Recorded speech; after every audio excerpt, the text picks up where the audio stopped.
So yesterday I reverse launched on the beach, but I don't have a harness yet, so it's kind of difficult to flip around and run forward or allow the glider to lift me forward.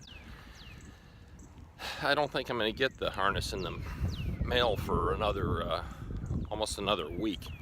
It's got to come all the way from Utah to the East Coast, or I may try some spinning around after the reverse launch.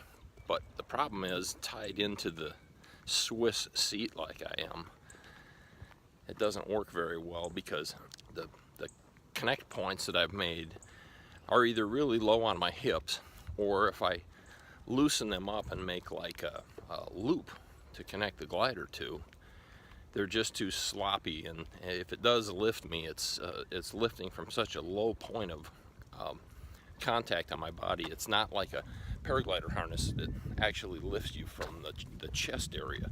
I'm being lifted more from the hips on that thing. So I chose a Mac Para charger, 28 square meter platform. I liked the product documentation that Mac Para puts out. Probably a necessity if they're going to capture that EN rating, and this is a B wing. It's a reflex wing. It is a certified wing. That was pretty important to me. The other wings that I had very strongly considered were the products from Ozone. The other cool thing is that today I'm expecting the first shipment of paragliding equipment. I'm going to get my motor today, hopefully, and all kinds of training materials, all the safety gear that comes with the motor, the flotation system, and the reserve parachute. I spent the morning on the beach trying to kite the big glider with an offshore breeze. It was spectacularly terrible. I had the glider on and off the ground no less than 15 or 20 times.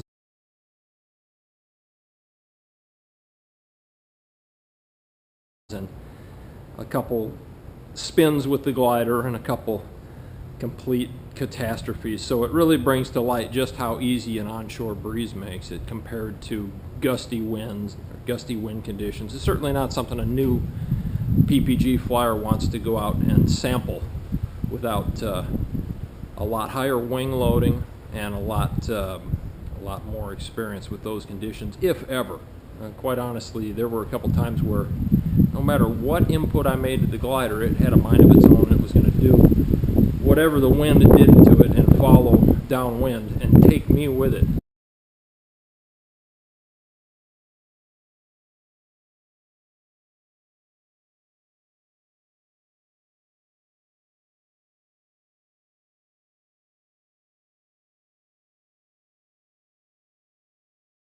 I'm hoping that as the afternoon wears on, the winds switch to an onshore breeze and I can get back out there, even if I have to use the smaller glider for a little while just to get some more kiting practice in. Today's a very cool day because look what came. That's right, my paramotor. Ooh, packing peanuts. Nobody likes packing peanuts. Nobody. First things first. I suspect that's a helmet. That looks like a portion of titanium frame and the protective netting. Ooh. Oh, I'd like to catch the guy that thinks these are a good idea. Bluetooth headset for the helmet. Some DVDs, how to paraglide without killing yourself. A workbook. And last but not least,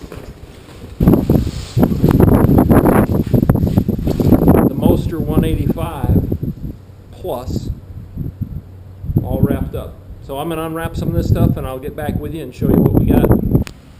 Oops, I almost forgot. In the bottom of the package was the reserve parachute system. Very cool. So everything is unpackaged, boxed, opened up. This is the Vittorazzi motor. Nice carabiners, billet machined support arms, shackles from the sailing industry, leg strap harnesses, 20 Newton meter connector buckles and shackles. Very high quality on all of the harness adjustments. Throttle is it has a mirror so that as you're holding it in your hand you can inspect behind you, look at your fuel status, look for mechanical issues. The cylinder head, expansion chamber, tuned exhaust, almost 5 gallon fuel tank, primer bulb, starter pull cord, air silencer box, vibration retainer. I'm not sure what this is. I'm going to have to read the manual. Walbro slide carburetor or membrane carburetor, I guess. And this one has the clutch, so it won't be spinning as the motor starts at low RPMs. It's a centrifugal clutch, so you don't have to have as much concern about prop spinning on the ground when you are concerned about safety. So that's the machine. The harness is very comfortable. I've already tried it on. The weight is right at what I had hoped it would be. Maybe a little bit heavier, but the welds on this are fantastic. I've done some TIG welding, both good and bad, and these are very good, very consistent. The titanium must be fairly forgiving to weld using the TIG process. Pretty nice machine work all together. So some other stuff that I also got was the power float system. There's a chance I'll be operating around inland lake areas and possibly ocean areas or ocean shoreline areas. So the power float system, this is the balance of the prop hoop cage. I have not put that together yet, and I don't think I'm going to for a while yet. Propeller mounting hardware, frame stiffeners for the frame cage, and all thread connector. And then I got the reserve parachute system, which zips into the right hand side here, and I'm not going to open it yet either. It's going to be a while until I need or use that. Well, hopefully I'll never need it and never use it, but it's going to be a while until I'm in a situation flying wise where I'm going to be high enough maneuvering where I'll even take it with me. Oh yeah, I was very happy to see that the helmet that I ordered fits my big noggin. So there's the helmet, Pelter ear protectors, built-in boom mic, noise canceling, noise attenuating boom mic cover, and it's fully adjustable with this round button, and it fits quite well, so I was happy about that. Picked up some training materials, some DVDs, this Master Series 1, 2, 3, and 4 about ground handling all the way to landings. And then I grabbed this book, and I've already read about 50 pages of it. I have to say that it's not very well written for native English speakers.